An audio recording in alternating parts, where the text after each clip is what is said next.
दर्शकों, हम मौजूद हैं अभी दिल्ली के बुद्ध विहार फेज़ 1 क्षेत्र में। और दिल्ली का बुद्ध विहार फेज़ 1 जो है, दाल मिल रोड सबसे फेमस जगह है यहाँ की।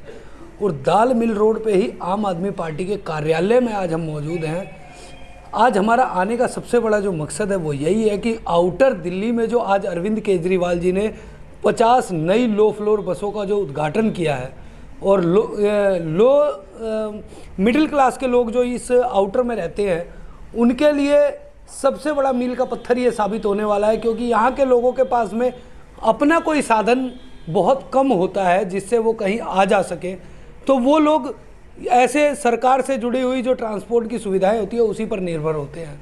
हमारे साथ आज इस विषय पर बात करने के लिए विनीता जी मौजूद हैं, और विनीता जी इस क्षेत्र में जिला उपाध्यक्ष के पद पर हैं। बाकी उन्होंने पार्टी के अंदर क्या क्या दायित्व संभाले हुए हैं वो सब हम उनसे जानेंगे, और उनसे जानेंगे कि आम आदमी पार्टी जिसके ऊपर बीजेपी रोज नए नए आरोप प्रत्यारोप कर रही है, कांग्रेस नए नए आरोप प्रत्यारोप कर रही है, उस आम आदमी पार्टी ने इस दिल्ली के लिए, दिल्ली के लोगों के लिए क्या क्या कार्य किए हैं।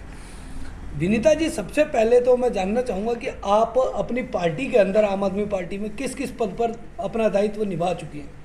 सबसे पहले तो नमस्कार सभी साथियों को, और जितने भी आप सुन रहे हैं सबका तहे दिल से पहले तो धन्यवाद करना चाहूँगी कि आप लोग, आम जनता तक तो बात पहुँच ही नहीं पाती, क्योंकि जितना आप देख रहे हैं, क्योंकि सोशल मीडिया एक ऐसा जरिया है जो किसी भी राजनीतिक स्तर हो या चाहे पारिवारिक स्तर हो या सामाजिक स्तर, उसको बढ़ा भी सकता है और उसको घटा भी सकता है। जिस तरीके से विपक्ष और पक्ष की बात रखी जाए, विपक्ष हमेशा टारगेट करता है पक्ष वालों को। जैसे बीजेपी हमेशा आम आदमी पार्टी को टारगेट करती रहती है। जैसे भी आपने देखा होगा कि हमारे दिल्ली सरकार के आने के बाद कितनी सुविधाएं आम पब्लिक को मिली है। आज तक 70 सालों के अंदर, मुझे तो लगता नहीं है कि आज तक 70 सालों के अंदर किसी भी सरकार ने आम जनता के लिए इतने काम किए होंगे।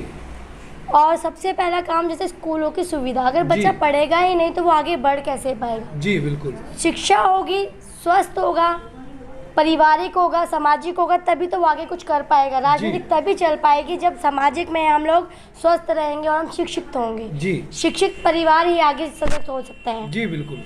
और हाँ, अभी आपने मुझसे एक बात कही कि पर्यावरण बसें चलाने के लिए जिस निरंतर आप देख रहे हैं, जैसे कि केजरीवाल सरकार दिन प्रतिदिन काम करती ही जा रही है। विपक्ष फिर भी उनको चैन नहीं लेने दे रहा, लेकिन ये गलत है, क्योंकि विपक्ष हो चाहे पक्ष हो, काम सरकार दोनों के लिए कर रही है। आप सही का समर्थन करिए, गलत का विरोध चाहे कोई भी हो उसका करिए। मोदी सरकार जब से आई है, महंगाई दिन प्रतिदिन बढ़ती है। जी बिल्कुल। सिलेंडर के दाम देख लीजिए, चाहे आप शिक्षा में देख लीजिए, जीएसटी लगा दिया, बच्चों की रबड़ पेंसिल तक जीएसटी लगाया गया। अगर बच्चे की जीएसटी उस पर भी लगाई जाए तो बच्चा कैसे कर पाएगा। जी बिल्कुल। क्योंकि आप वर्दी देख लीजिए, किताबें देख लीजिए, माहौल देख लीजिए, कितना जीएसटी लगा के आप काम करवाएंगे। जीएसटी लगाने के बाद जनता को क्या फायदा हुआ। जी बिल्कुल, जनता को तो कुछ मिला ही नहीं। सरकारों को फायदा है, वो सिर्फ नेताओं की जेबों में जा रहा है, हमारे जैसे लोगों के बीच तो वो आ ही नहीं रहा। जी बिल्कुल। अगर केजरीवाल सरकार उसी फंड को अगर जनता के लिए लगा रहे तो वो फ्री बांटते हैं। फ्री में आखिर क्या बांट रहे हैं। अगर मैं एक पेन और एक माचिस की डिब्बी भी बाहर से लेती हूँ ना, उसमें भी मैंने बचपन से लेकर आज तक टैक्स पे कर रहे हैं, और हम सभी कर रहे हैं। मैं नहीं, हम सभी पे आउट करते हैं। तो वो फ्री का पैसा कहाँ से आया। वो सिर्फ तो हमारी मेहनत की कमाई थी, जो हमने दिया था वो हमें रिटर्न कर रहे हैं। हाँ, लेकिन विपक्ष ये कहता है ये फ्री दे रहे हैं। अगर वो आपकी जेब में जाए तो वो आपका फंड मिल रहा है और आपको पेंशन मिलेगी। और वही पैसा अगर जनता के काम में मिल जाए तो वो फ्री ऑफ कॉस्ट। ये तो आप गलत कर रहे हो ना। अच्छा मैम, मैं एक चीज़ और जानना चाहूँगा आपसे, जैसा कि इस समय में हमारे दिल्ली के अंदर अगर देखा जाए तो अभी कुछ दिनों पहले कई ऐसी अनऑथराइज कॉलोनियाँ थी, आप आउटर से हैं, और आउटर में भी ऐसी अनऑथराइज कॉलोनियाँ हैं जिनमें सीवरेज का काम चल रहा है, और साथ ही साथ वहाँ पर रोड भी बनाए जा रहे हैं। तो दिल्ली गवर्नमेंट इन कामों को लेकर के किस तरीके से जनता के बीच में पहुँच रही है। देखिए, मैं पहली बात तो दिल्ली सरकार का तहे दिल से धन्यवाद करूँगी, क्योंकि उन्होंने एक ऐसी जो मिडिल क्लास फैमिलियाँ होती हैं, वो ज़्यादातर आपको जैसे जहांगीरपुरी हो गई, सुल्तानपुरी हो गई, मंगोलपुरी हो गई, आउटर ऑफ एरिया जो ये होते हैं सारे, यहाँ पर क्या है, पब्लिक बहुत ही नॉर्मल है, डाउन टू अर्थ होती है। उनको क्या नालियाँ भरी हुई हैं, सीवर भरे हुए, कोई देखता ही नहीं है। बड़े लोग तो उनको कोई परवाह ही नहीं है जी। लेकिन दिल्ली सरकार के आने के बाद इतना सुविधा हुई है, रोड बने, सीवर लाइन का काम धड़ाधड़ चलने लगा हुआ है। अनुदास कॉलोनी में इतने काम हुए, मैं आपको गिना सकती हूँ और दिखा सकती हूँ कि जो रोड आज से पहले हमारे बचपन से लेकर आज तक टूटे हुए थे, वो आज बिल्कुल हवाइयों की तरह चले हुए हैं जी। अच्छा मैम, मैं बात करूँगा कि आपका तो एक ऐसे एरिया के अंदर में ऑफिस है जहाँ पर तमाम लोग इस सड़क के माध्यम से रोज का आना जाना है। अपने इस ऑफिस के माध्यम से दिल्ली सरकार के किन किन कामों को, जो दिल्ली सरकार डायरेक्ट पब्लिक के बीच में नहीं लेके जा पा रही है, अपने इस ऑफिस के माध्यम से उन लोगों को आप सुविधा दे रहे हैं? देखिए जी, जैसे अभी बिजली सब्सिडी का काम था जी। कई लोगों को पता ही नहीं है, क्योंकि जिनके पास एंड्रॉयड फ़ोन नहीं है वो कहाँ से अपने लिए बिल माफ़ करवा पाएंगे या सब्सिडी नहीं ले पाएंगे।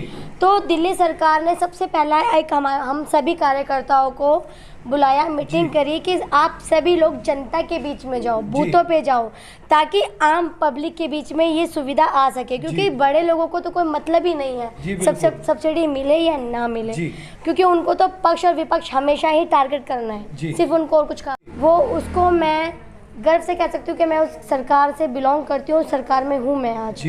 और छोटी सी कार्यकर्ता होने के बाद अगर हम पब्लिक का काम करते तो इससे ज़्यादा गर्व की बात मेरे लिए कुछ नहीं। जी बिल्कुल। अच्छा, ये तो रही मैम बिजली सब्सिडी की। जैसा कि अभी दिल्ली जल बोर्ड के लिए भी अरविंद केजरीवाल जी ने एक बात कही थी कि 31 दिसंबर तक जिनके भी बकाया बिल है उन पे किसी तरह की पेनल्टी नहीं लगेगी। तो इस पे मतलब क्या उनका कहने का क्या मकसद है? मैं बताती हूँ। जो दिल्ली सरकार ने 1 जनवरी 2023 से पहले के जो बिल हैं उन सभी पर जो भी टैक्स लगना था उनको माफ़ करा गया, और ये आम जनता के लिए बहुत ही बड़ी सुविधा दी है। क्योंकि एक नॉर्मल परिवार की आय मुश्किल से मुश्किल 10 से 15 हज़ार के बीच होती है। उसमें बच्चों की फीस, सफाई, मतलब खाना पीना, वर्दी, सारा ही कुछ होता है। अगर उसमें भी हम GST लगा रहे हैं, आउट ऑफ टैक्स दे रहे हैं, तो वो बचत क्या करेंगे? आने वाले समय के लिए उनके पास कुछ बचत नहीं होगी। इसीलिए ये केजरीवाल सरकार ने ये निर्देश दिया है कि जो भी सब्सिडी लेना चाहते हैं, सबसे पहले बिजली के अंदर उनको राहत दी, पानी में माफ़ी दी, ताकि गरीब आदमी और ना दबे। अमीर आदमी उठता जा रहा है, गरीब आदमी हमेशा दबता ही जा रहा है। जी बिल्कुल। तो केजरीवाल सरकार आने के बाद आम जनता को बहुत बड़ी राहत मिली है, और मैं यही चाहूँगी कि केजरीवाल सरकार ऐसे दिन प्रतिदिन बढ़ते रहें और हम लोग उनका समर्थन करते रहें। जी मैम, ये तो रही दिल्ली सरकार की बातें, लेकिन आप कितने साल हो चुके हैं आपको राजनीति में सक्रिय आए हुए? मुझे राजनीति में आए हुए सक्रिय 8 साल हो चुके हैं। 8 साल हो चुके हैं। अन्ना जी के समय से हम लोग लगे हुए हैं, लेकिन बीच में कुछ फैमिली प्रॉब्लम्स की वजह से मैं रुक गई थी। लेकिन कुछ हादसा मेरे साथ एक ऐसा हुआ जहां मुझे झकझोर दिया गया कि मैं एक महिला हूं, तो मुझे आगे आना चाहिए था कि मेरे जैसे अगर एक भी बहन के लिए मैं इंस्पिरेशन बन चुकी तो मेरा जीवन सफल हो। जी बिल्कुल। मैम, आप एक महिला होने के नाते, और जिस प्रकार से दिल्ली सरकार के ऊपर हमेशा एक टारगेट किया जाता है कि दिल्ली सरकार महिलाओं के लिए, महिलाओं की सुरक्षा के लिए बात नहीं करती है, महिलाओं को सुरक्षा नहीं दे पाती है, दिल्ली के अंदर लेडीज़ें सेफ नहीं हो पाती हैं, तो इसके ऊपर आप क्या कहना चाहेंगे हमारे दर्शकों से? मैं एक बात बोलना चाहूँगी आप सभी को, ये तर्क वितर्क की बात नहीं है। ये सभी लोग जानते हैं कि जब से दिल्ली सरकार आई है, सबसे पहले तो बसों के अंदर कितना चैन स्नैचिंग होती थी, महिलाओं के साथ छेड़छाड़ होती थी, अभद्र रूप से उनको गलत तरीके से छुआ जाता था। जब से दिल्ली सरकार आई है, मार्शल लाए गए हैं बसों के अंदर मार्शल इसलिए लाए गए ताकि किसी भी बहन बेटी को कोई किसी भी आपत्तिजनक परेशानी ना हो सके। दूसरा, CCTV कैमरे हर जगह, हर नुक्कड़, हर कोने पर लगाए गए। यहाँ तक कि बसों के अंदर भी कैमरे लगाए गए ताकि कोई परेशानी अगर हो भी जाती है तो वो तुरंत उस पर कार्रवाई हो सके। दूसरा रहा कि जैसे भी अभी आपने कहा महिलाओं के लिए सुरक्षित नहीं है, क्या केजरीवाल सरकार आने से पहले महिलाएं सुरक्षित थी? बिल्कुल भी नहीं थी। यूपी के अंदर योगी सरकार है, बीजेपी सरकार है, क्या वहाँ महिलाएं सुरक्षित हैं? दिल्ली के अंदर तो फिर भी बहुत कम है। यूपी के अंदर आप जाके देखिए कितना अभद्र रूप से महिलाओं को प्रताड़ित किया जाता है, कितना गलत किया जाता है, रेप, आए दिन छोटे छोटे बच्चों के साथ रेप किए जाते हैं, उनके ऊपर तर्क वितर्क क्यों नहीं करती है सरकारें? ये हमेशा आम आदमी पार्टी को एक टारगेट कर रहे हैं, इन पे आप क्या कहना चाहेंगे, इन लोगों के बारे में? देखिए, मैं इतना ही चाहूंगी, जिसमें दम नहीं होता वो विपक्ष पे ही भारी, मतलब गलत साफ है तो हम दूसरे पे उंगली कभी उठाएंगे ही नहीं। गिरेबान जिसका खराब होगा वो खुद ही उंगली उठाएगा।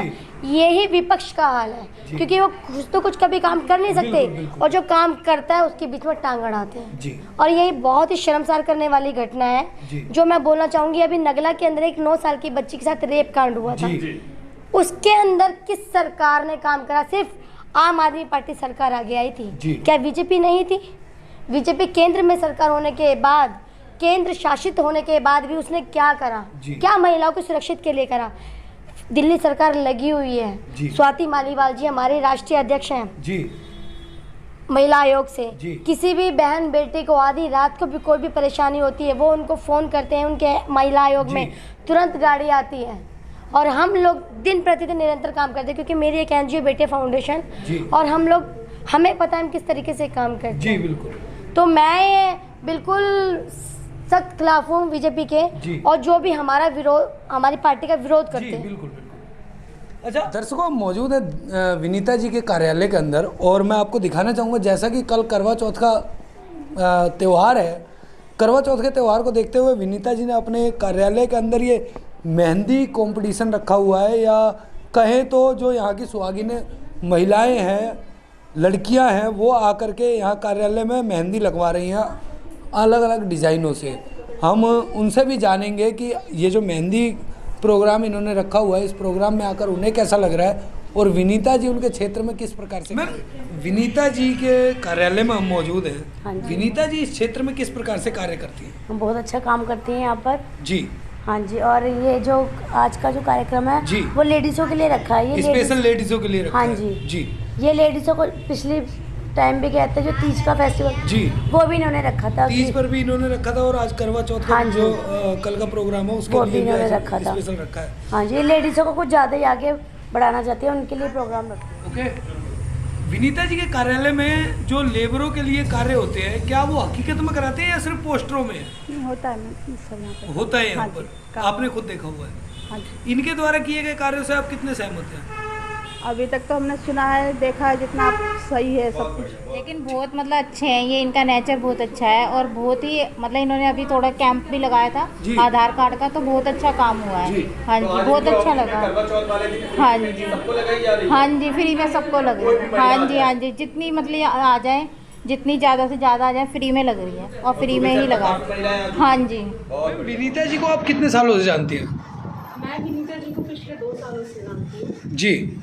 और विनीता जी जो अपने क्षेत्र में कार्य कर रही है, इस कार्य के बारे में आप क्या कहना चाहेंगे? विनीता जी अपने क्षेत्र में बड़ी ही लगन और मेहनत और ईमानदारी से कार्य कर रही है जी। पुलिस सबके साथ में फ्रैंक है जी। जिस प्रकार से आज करवा चौथ का जो कल का त्यौहार है, उसके लिए उन्होंने अपने ऑफिस के अंदर कैंप लगाया हुआ है, और हमें पता चला है कि ये हमेशा इस तरीके के कैंप आयोजित करते रहते हैं। इसके बारे में आप क्या कहेंगे? हाँ बिल्कुल सही है ये जी। वो इस तरीके के कैंप लगाती रहती है। बेसिकली वो जो भी कैंप लगाती हैं बिल्कुल निष्पक्ष होकर लगाती है। जी। अगर उनके काम के लिए हम उनको वोट दें तो 10 में से आप कितने नंबर उनको देना चाहेंगे? मैं तो 10 में से 10 देना चाहूँगी। 10 में से 10। इसका मतलब आप पूर्ण रूप से संतुष्ट हैं उनके कार्यों से? हाँ। धन्यवाद। शुद्ध मूंगफली तेल से निर्मित, मजे से खाइए, शाम से खिलाइए। पूजा नमकीन।